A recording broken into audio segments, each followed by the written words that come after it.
Hai teman-teman, kembali lagi dengan Gram di sini. Kali ini saya akan melanjutkan cerita yang kemarin dengan judul Pergi Haji dengan Uang Pesugihan. Cerita ini ditulis oleh Kak Aram dan Nahdi. Jadi buat kalian yang ingin membaca ceritanya secara langsung, kalian bisa kunjungi link dan profile yang sudah saya sertakan di deskripsi. So, langsung saja kita ke ceritanya. Kondisi wanita itu mengenaskan. Rambutnya berantakan. Darah mengalir dari atas kepalanya hingga membasahi wajahnya. Tubuhnya pun dipenuhi luka-luka. Apakah itu salah satu jin pesugihan? Tanyaku penasaran. Mungkin, tapi saya tidak begitu yakin, balas Ustadz Haidir. Saya pernah mendengar sebuah cerita Pak Ustadz, ucap Mas Firman yang sejak tadi menyimak percakapanku dan Ustadz Haidir. Cerita apa, Man? Balas Ustadz Haidir. Seharusnya orang yang melakukan pesugihan tetap tinggal di hotel. Tidak perlu melakukan prosesi haji. Takutnya jin pesugihan yang ada di tubuhnya berontak dengan jin muslim yang menjaga tempat-tempat suci, ucap Mas Firman. Dan sepertinya itu yang dialami Fajar sekarang.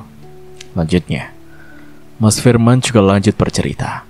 Tidak hanya uang hasil pesugihan, ia juga pernah mendengar kalau uang hasil korupsi pun bisa mendapatkan azab yang sama. Ceritanya ada pejabat wanita yang berhaji dengan hasil uang korupsi. Selama di Mekah, kain ihramnya terus tersingkap di tiup angin hingga membuat auratnya terlihat, ucap Mas Firman. Anehnya, cuma dia saja yang mengalami. Belum lama pulang ke Indonesia, dia ditangkap polisi karena kasus korupsi.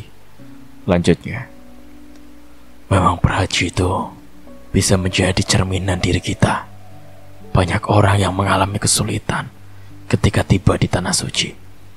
Itu akibat perbuatan buruknya selama ini, ucap Ustadz Haidir. Perbuatan yang salah akan dibalas tanpa ampun. Akibatnya sering saya lihat orang yang stres ketika berangkat atau tiba di tanah suci. Sambungnya, seandainya saya waktu itu pergi bersama Mas Fajar, apakah bisa mendapatkan teguran yang sama Pak Ustadz? Tanyaku. Wallahu a'lam bishawab, balas Ustadz Haidir. Setelah kejadian menghebohkan itu, Mas Fajar menjadi bahan perbincangan jamaah lainnya. Beritanya cepat sekali menyebar. Tidak hanya jamaah yang bertanya kepada saya, bahkan pimpinan kloter lain pun ikut menanyakan tentang kejadian itu, ucap Ustadz Haidir. Pada hari tasyrik, yaitu tanggal 11, 12, dan 13 Dzulhijjah, seharusnya jamaah haji melakukan lempar jumroh ulang, wustoa, dan akobah setiap siang hari, namun tidak dengan Mas Fajar. Karena kondisinya yang tidak memungkinkan, dan saya khawatir terjadi sesuatu yang membahayakan nyawanya. Jadi untuk melontar jumroh, saya wakilkan, ucap Ustadz Haidar. Selama 3 hari bermalam di Mina, Mas Fajar selalu mengalami mimpi buruk yang melihat wanita itu disiksa. Fajar bilang wanita itu terus mengancamnya, tapi saya memintanya jangan takut. Saya juga menyarankan agar dia terus bersikir. Bermalam di Mina berhasil Mas Fajar lalui. Tinggal prosesi terakhir, yaitu tawaf wada. Biasanya disebut dengan perpisahan. Para jamaah melakukannya ketika akan meninggalkan Mekah. Kali ini Allah memperbolehkannya melihat Masjidil Haram, tapi tidak dengan Ka'bah. Fajar tetap tidak bisa melihatnya, ucap Ustadz Haidir. Fajar terus menangis dari sebelum memasuki Masjidil Haram sampai kami selesai melaksanakan tawaf wada. Setelah itu, kami pun meninggalkan Mekah, sambungnya. Di sepanjang perjalanan pulang ke tanah air, Mas Fajar terus ditampingi oleh Ustadz Haidir. Sampai kami tiba di tanah air, Fajar hanya diam saja, jarang berbicara, kecuali saya ajak berbicara, ucap Ustadz Haidir. Saya menyarankan padanya untuk meninggalkan perbuatan buruknya itu dan bertobat dengan sungguh-sungguh, sambungnya. Sampai tadi saya mendapatkan telepon dari Firman yang mengabarkan kalau Fajar sedang dirawat di rumah sakit, sambungnya lagi. Sebenarnya bagaimana Fajar sampai seperti itu, Mur? Tanya Mas Firman. Saya juga tidak tahu kenapa, Mas. Beberapa hari setelah pulang dari tanah suci, Mas Fajar jadi sering sakit-sakitan, balasku. Tadi siang, tiba-tiba Wawan telepon kalau Mas Fajar tidak bangun dari tidurnya. Sambungku. Terus, kata dokter kenapa? Dokter juga belum tahu penyebabnya. Katanya perlu dilakukan beberapa pemeriksaan lagi. Saya bantu mendoakan ya Murni. Semoga saja Fajar bisa segera pulih, ucap Ustadz Haidir. Terima kasih Pak Ustadz. Ustadz Haidir dan Mas Firman berdiri. Ya udah, Mas sama Pak Ustadz pulang dulu ya Mur. Besok insya Allah Mas datang lagi, ucap Mas Firman.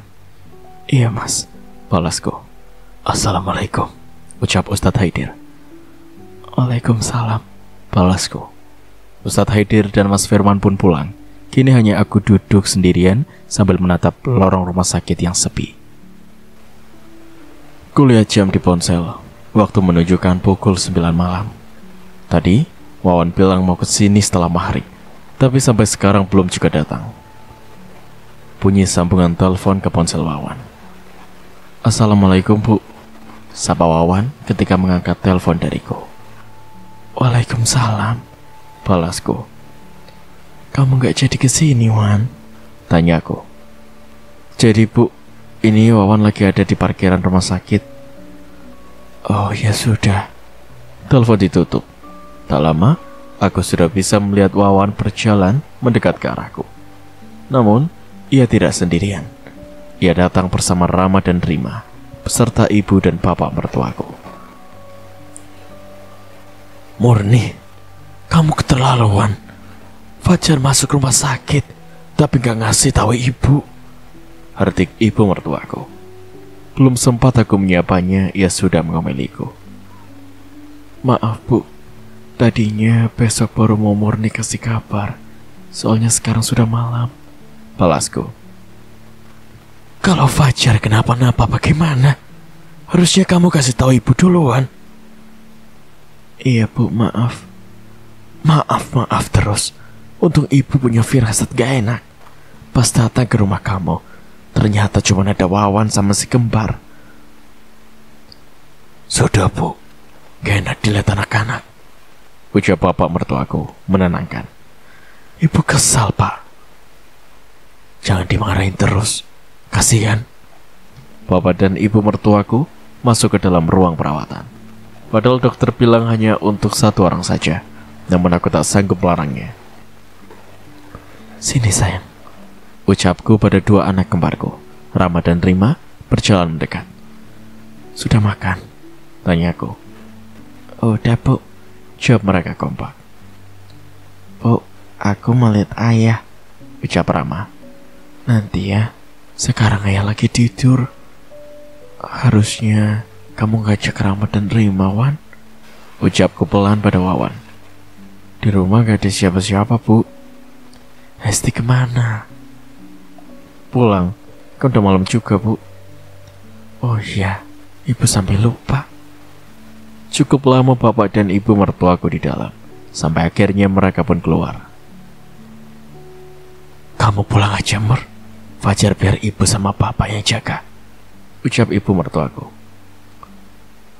Iya, kasihan anak-anak kamu di rumah, gak ada yang urus nanti, timbal bapak mertuaku. Iya Bu, balasku. Sebenarnya aku masih ingin di sini menemani Mas Fajar, namun aku tak bisa menolak permintaan bapak dan ibu mertua. Tentu saja mereka sama khawatirnya denganku. Apalagi Mas Fajar merupakan anak bungsu kesayangannya. Sebaiknya kamu pulang sekarang, istirahat di rumah. Besok baru balik lagi ke sini, pesan bapak mertuaku. Iya Pak. Aku pun pamit pada mereka, lalu berjalan ke tempat parkir sambil menggandeng tangan putri kecilku, Rima. Ibu sudah makan? Tanya Wawan. Belum, balasku. Di rumah gak ada makanan. Sebelum pulang cari tempat makan dulu aja, Wan. Iya Bu. Tiba di parkiran, kami langsung masuk ke dalam mobil. Aku duduk di tengah bersama dua anak kembarku. Mobil pun melaju, pergi meninggalkan rumah sakit. Udah mau jam 10, paling cuma ada tukang nasi goreng Bu, ucap Wawan sambil mengemudi. Iya, nggak apa-apa. Mobil melaju ke arah rumah. Tak jauh dari rumah ada penjual nasi goreng langgananku. Di sanalah Wawan menghentikan mobilnya. Kami duduk di bangku kayu panjang sambil menunggu pesanan. Entah kenapa setelah mendengar cerita dari Ustadz Haidir, pikiranku menjadi tidak tenang. Aku terus memikirkan tentang pesugihan yang dilakukan Mas Fajar. Bu, ucap Wawan menghamburkan lamunanku. Iya, Wan, balasku. Dari tadi ibu bengong saja. Ada apa sih? Tanyanya. Gak ada apa-apa. Elaku. Pasti lagi mikirin papa ya? Tebaknya. Iya. Terpaksa aku mengaku. Udah, jangan dipikirin terus. Kan udah ada kakek sama nenek yang jagain. Wawan berusaha membesarkan hatiku. Nanti ibu malah ikutan sakit, sambungnya. Iya, Wan. Ku tatap wajah anak sulungku itu.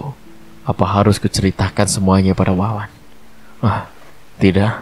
Aku takut nanti malah menjadi beban pikirannya. Apalagi sekarang tahun pertamanya kuliah. Pesanan pun datang. Segera ku santap satu piring nasi goreng itu. Sesekali menyuapi Rama dan Rima. Selesai makan, kami pun pulang ke rumah. Sesampainya di rumah, Wawan langsung memasukkan mobil ke garasi. Sementara itu, aku, Rama dan Rima masuk ke dalam rumah. Setelah mengantar Rama dan Rima ke kamarnya, aku pergi ke kamar. Terlihat tempat tidur yang masih berantakan. Kurapikan segera, lalu pergi mandi. Keluar dari kamar mandi, kulihat Wawan sedang duduk di ruang tengah. Ia menyandarkan punggungnya di sofa sambil menatap layar televisi. Wajahnya tampak lelah. Kamu gak tidur, Wan? Tanyaku. Bentar lagi, Bu, balasnya. Jangan tidur malam-malam, pesanku seraya berjalan ke kamar. Iya, Bu. Di kamar, aku langsung merebahkan tubuh di atas tempat tidur, mengistirahatkan punggung yang mulai terasa pegal. Setelah hampir seharian ini duduk di rumah sakit, mata mulai terasa berat. Tak lama, aku pun tertidur. Murni. Sayup-sayup terdengar suara yang tak asing di telingaku. Suara Mas Fajar. Aku membuka mata, memastikan apa yang kudengar barusan. Murni. Suaranya kembali terdengar. Arahnya dari luar kamar. Aku pun bangkit dari tempat tidur, lalu berjalan keluar kamar. Ruang tengah terlihat sepi.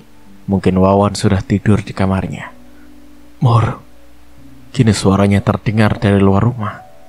Ada rasa penasaran sekaligus ragu untuk berjalan keluar rumah. Namun, rasa penasaranku ternyata jauh lebih besar. Kubuka pintu depan. Hanya terlihat halaman depan rumah yang agak gelap. Spontan aku menoleh ke sumber suara itu, di dekat pohon jambu. Perlahan, terlihat seseorang berjalan mendekat, muncul dari balik kegelapan. Kemudian, ia berdiri tak jauh dari pohon jambu. Mas Fajar. Aku sangat terkejut dengan apa yang kulihat. Tolong, ucap Mas Fajar. Awalnya ingin sekali berjalan mendekat, namun aku baru ingat kalau Mas Fajar sedang berada di rumah sakit. Lalu siapa yang ada di hadapanku sekarang? Tolong, ucapnya lagi sambil melangkah mendekat. Kini aku bisa melihat wajahnya yang tampak pucat. Ada tali yang mengikat kedua tangannya, serta mengitari lehernya. Rasa takutku mulai tumbuh dan mundur perlahan. Belum sempat ia menyelesaikan kalimatnya, tubuhnya seperti tertarik ke belakang, lalu menghilang. Astagfirullahaladzim. Bergegas, aku masuk ke dalam rumah. Namun sesaat sebelum pintu kututup, terlihat cahaya berwarna merah menyala di dekat pohon jambu. Dari jauh ukurannya terlihat cukup besar.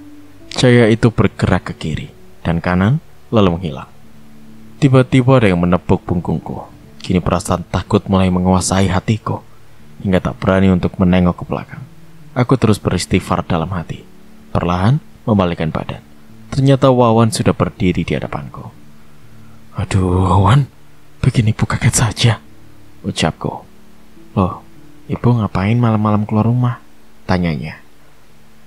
Tadi ibu... Aku tak melanjutkan ucapanku. Tadi kenapa? Tanyanya lagi. Gak kenapa-napa, cuman di kamar gerah aja. Lalaku, kan tinggal nyalain AC-nya, Bu. Terlalu dingin nanti. Lalaku lagi. Kamu belum tidur? Ibuku mengalihkan pembicaraan, seraya mengunci pintu depan. Baru mau tidur, Bu, balasnya. Memang sekarang jam berapa? Jam 2, Bu. Udah sana tidur. Besok bukannya kuliah. Kuliah siang, Bu. Aku pun kembali ke kamar. Begitu pula Wawan. Di dalam kamar, mata ini sulit terpejam. Berkali-kali ku coba, namun tetap gagal. Aku terus memikirkan tentang kejadian tadi. Kejadian yang begitu nyata sekali. Jika Mas Fajar ada di rumah sakit, lalu siapa sosok yang menyerupainya tadi? Ditambah, ada 2 cahaya merah di dekat pohon jambu. Apakah ini ulah jin pesugihan? Sudah 2 jam aku hanya berbaring di atas tempat tidur. Tak lama, terdengar azan subuh berkumandang. Aku pun bangkit, berjalan menuju kamar mandi. Saat dinginnya air wudhu menyentuh wajah, seketika itu perasaan ini menjadi lebih tenang. Rasa kantuk pun mendadak hilang. Bergegas, aku sholat subuh. Doaku hanya satu. Semoga keluarga ini dilindungi dari segala mara bahaya dan Mas Fajar bisa segera pulih. Setelah sholat subuh, aku berjalan ke kamar Wawan untuk membangunkannya. Cukup sulit, tapi akhirnya ia bangun juga. Kemudian kembali ke kamar, melanjutkan zikir subuh yang tadi tertunda. Assalamualaikum. Terdengar suara seseorang dari pintu depan. Astagfirullahaladzim, ucapku seraya membuka mata. Tanpa sadar aku tertidur di atas jadah. Ku tatap jendela kamar, langit sudah terlihat terang. Aku bangkit, lalu berjalan ke pintu depan. Assalamualaikum. Kali ini jelas sekali itu suara Hesti. Waalaikumsalam, sautku seraya membuka pintu. Hesti tampak bingung melihatku yang masih menggunakan mukena. Aduh, maaf, ibu lagi sholat ya? Tanyanya. Enggak kok, Hes. Tadi ketiduran pas habis sholat subuh, balasku.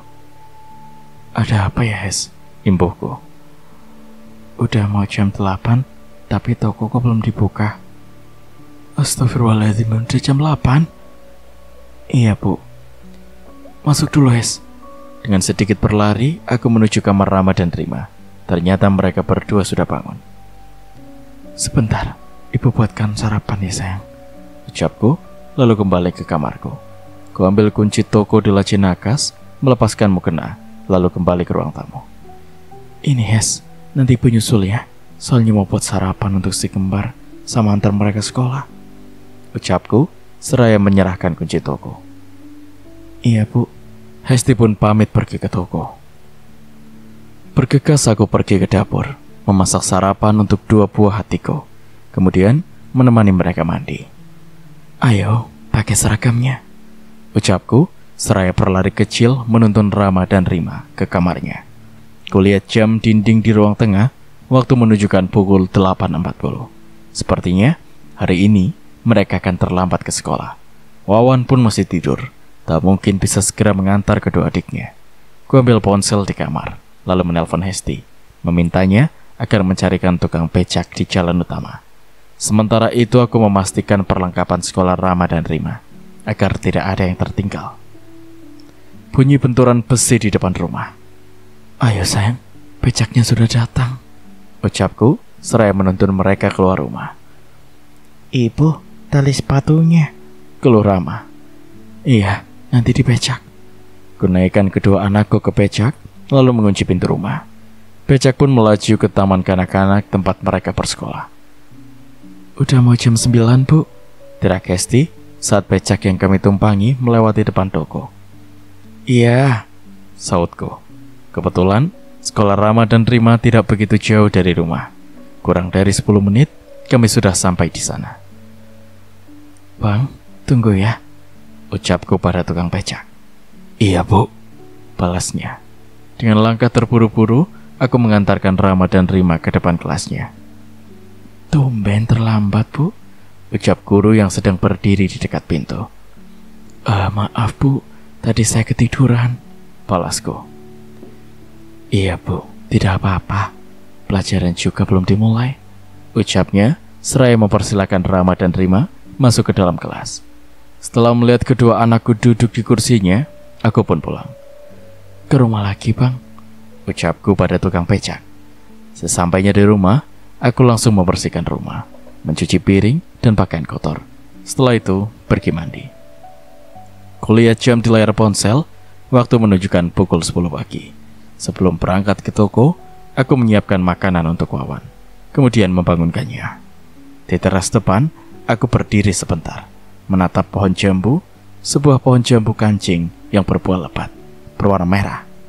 Apa mungkin cahaya merah yang kulihat semalam itu berasal dari buah jambu? Sepertinya tidak mungkin. Ukuran cahayanya pun lebih besar dari buah jambu. Ditambah, cahayanya bisa bergerak-gerak. Rasa penasaran akhirnya menuntunku untuk mendekat ke sana. Beberapa meter dari pohon jambu, mataku tertuju pada rerumputan. Ada jejak memanjang yang mengarah ke pohon jambu. Apakah ini jejak ban mobil atau becak? Aku menundukkan pandangan, melihat jejak itu lebih dekat. Bukan berasal dari kendaraan, melainkan jejak kaki. Lebih tepatnya, seperti jejak kaki yang diseret. Berarti apa yang kulihat semalam itu benar-benar nyata. Mas Fajar diseret ke pohon jambu, lalu menghilang. Sedikit ragu, aku melanjutkan langkah, mendekati pohon jambu, kemudian menengadah tepat di bawahnya. Tidak ada yang aneh, hanya terlihat buah jambu yang bergerombol. Aku pun membalikkan badan. Baru berjalan beberapa langkah, tiba-tiba, Murni, terdengar suara seseorang memanggilku. Pelan sekali, diikuti suara gesekan dedaunan dan angin dingin yang terasa di belakang leher, hingga membuat bulu kuduku meremang. Kuberanikan diri untuk menoleh ke belakang. Nihil, tidak ada apa-apa. Murni, spontan aku menoleh ke sumber suara. Pak RT, balasku saat melihat Pak RT sedang berdiri di luar pagar. Ngapain siang-siang bolong di bawah pohon? Ucapnya. Mau lihat buah jambu aja, Pak, balasku. Oh iya, Mur, beberapa hari ini Fajar gak kelihatan. Dia lagi kemana? Mas Fajar masuk rumah sakit, Pak. Maaf, belum sempat ngabarin. Loh, dari kapan? Tanyanya. Kemarin siang, Pak. Nanti saya kabarin ke warga biar pada ngejenguk ke rumah sakit ya. Jangan dulu, Pak, kondisinya masih gak bisa dijenguk. Emangnya parah? Mas Fajar koma. Innalillahi, sakit apa, Mur? Saya juga belum tahu. Mungkin hari ini baru jelas penyakitnya apa. Semoga saja Fajar cepat siuman. Nanti kalau udah siuman, jangan lupa kabarin saya ya. Iya, Pak. Assalamualaikum, ucap Pak RT. Waalaikumsalam. Pak RT pun berjalan ke arah rumahnya. Sementara itu aku pergi ke toko. Sesampainya di toko, Hesti sudah menunggu di depan. Tumben lama, Bu? Tanyanya. Tadi beres-beres rumah dulu, balasku. Aku pun masuk ke dalam toko, lalu duduk kursi dekat kasir. Hesti memberikan catatan penjualan. Mang Jaka masih belum kerja, Bu? Tanya Hesti. Katanya pulang kampung 3 hari. Balasku seraya melihat buku catatan. Berarti besok baru datang ya, Bu? Harusnya sih begitu. Kenapa, Hes? Bu, badan Hesti rontok kalau lama-lama angkat galon atau beras sendirian, keluhnya. Nanti kalau besok Jaka belum balik, Ibu minta Anto buat kerja sementara di sini. Balasku.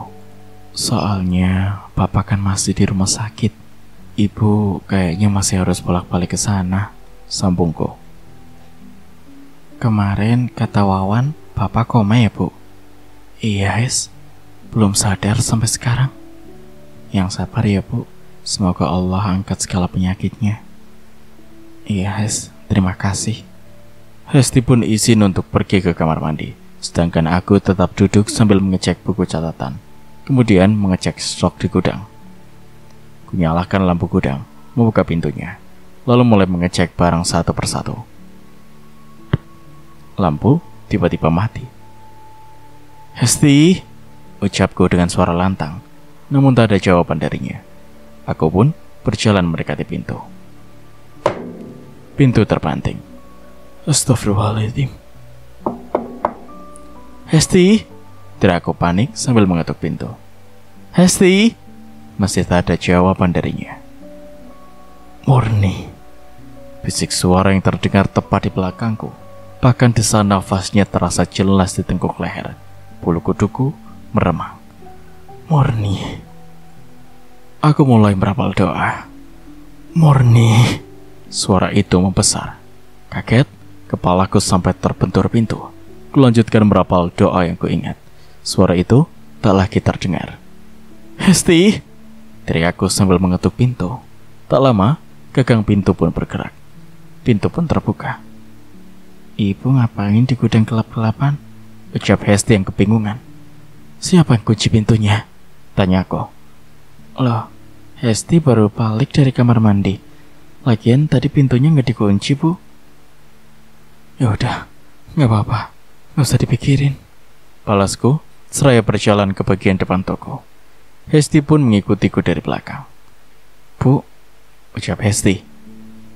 Iya, balasku. Sebenarnya ada yang mau Hesti ceritain. Cerita apa, Hes? Tentang gudang, ucapnya agak pelan. Emang ada apa sama gudang? Tanyaku penasaran. Jadi, Hesti pun mulai bercerita. Kemarin, waktu Hesti berjaga sendiri di toko, ia tak berani ke kamar mandi karena harus melewati gudang. Beberapa kali Hesti dengar ada suara benda jatuh di dalam gudang, ucapnya. Hesti pun mengecek ke dalam gudang, namun tak menemukan benda yang terjatuh di lantai. Kejadian itu tidak sekali terjadi. Tak berselang lama, suara itu kembali terdengar. Hesti kembali mengecek ke dalam gudang, tapi tak menemukan apapun.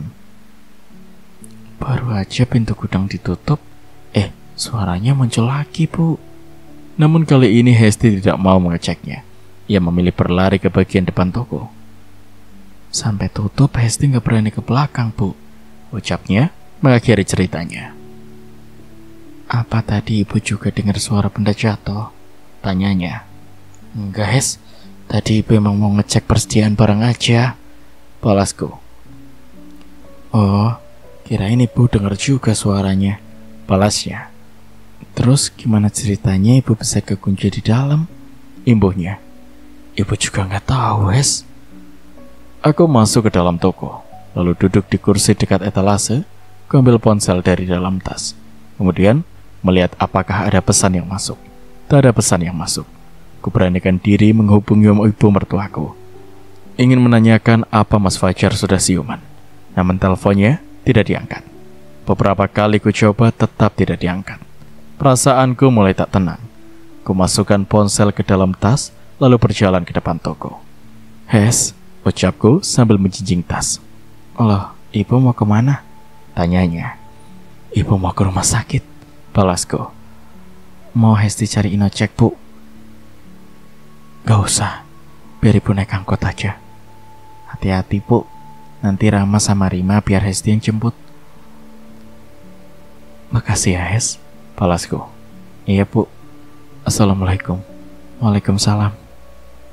Aku berdiri di pinggir jalan utama, menunggu angkot yang lewat. Cukup lama, sampai angkot dengan jurusan yang kucari pun muncul. Rumah sakit Mitra? Tanyaku memastikan. Iya, Bu. Aku pun naik ke dalam angkot. Sepanjang perjalanan perasaanku gelisah. Kenapa ibu mertuaku tidak mengangkat teleponku? Apa jangan-jangan terjadi sesuatu pada Mas Fajar? 20 menit perjalanan ini terasa menyiksaku. Hingga akhirnya aku tiba di depan rumah sakit. Dengan sedikit berlari, aku masuk ke area rumah sakit sambil tetap berdoa semoga Mas Fajar baik-baik saja. Sesampainya di lorong menuju kamar perawatan, kondisinya sepi. Tak terlihat seorang pun. Di depan kamar perawatan Mas Fajar pun sudah tak ada siapa-siapa. Dengan langkah cepat, aku berjalan ke sana. Di depan pintu, aku berdiri sebentar, melihat ke dalam kamar melalui kaca. Tak ada orang di dalam. Kemana bapak dan ibu mertuaku? Kubuka pintu perlahan, lalu masuk ke dalam. Kutatap wajah Mas Fajar yang kelihatan pucat. Alat bantu hidup masih terpasang di tubuhnya. Aku pun duduk di kursi dekat perangkar, menggenggam erat tangannya. Tak terasa, bulir bening mulai jatuh di sudut mata. Sekian untuk part kali ini, nantikan kelanjutan ceritanya di part berikutnya. Terima kasih.